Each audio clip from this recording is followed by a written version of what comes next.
American ideal that a just society is a free society is disappearing into the wind, and replacing it is the progressive idea that we give ultimate power to select men and women to decide what every aspect of our lives should be about. And nothing demonstrates this more than the lineup of nominees that President Biden has been sending to Congress for confirmation. Most recently is the Sarah Bloom Raskin, whom the president has nominated to be the vice chairman of supervision of the Federal Reserve Board of Governors. Ms. Raskin doesn't see her potential new role merely as supervising a smooth-running economy and banking system. No, she sees her role as a prophet and a navigator of America's future. But the difference between today's progressive prophets and the prophets of the Bible is that the latter knew that they were not God, but spokespersons for our Creator. Ms. Raskin, oh no, she's convinced that she knows the future. She questions, for instance, why oil and gas companies received credit and capital infusion from the government during the corona crisis, along with other industries. In a recent column, she said, "Why is the Fed spending so much money on a dying industry? It should not be spending money further entrench the carbon economy." Really? This was a headline of a column she did for the New York Times. Based on what does Raskin declare a death sentence on a multi-trillion-dollar oil and gas industry?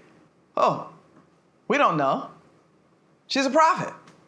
Well, in April 1977, President Carter made some of these same predictions. He spoke to our nation announcing that we're in an energy crisis and that the world was running out of oil and gas, and that the only way to transition to this new world with energy alternatives would be building and investing in major new government programs.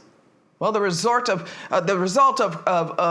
President Carter's vision was that big government was the answer to our challenges, was a waste of multi-billion dollars in government spending and years of delay in the country making adjustments to new realities of energy independence that can only be achieved by letting free markets work. The crisis then, like today, was not a crisis about natural resources, but a crisis of government, big government.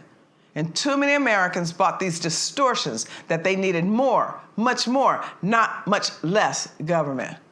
Well, Carter was a one-term president. And by 2019, by the time President Trump came in, the United States was energy independent, producing more oil and gas than it consumed.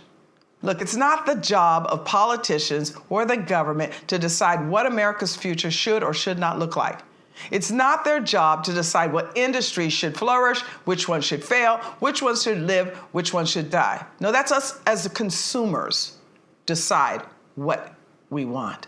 It seems more and more as President Biden continues to put up these nominees with their own specific agendas about how the world works and how we should run our lives, it's more and more becoming our job to keep these nominees from powerful government posts here in Washington, D.C. to further their progressive religion.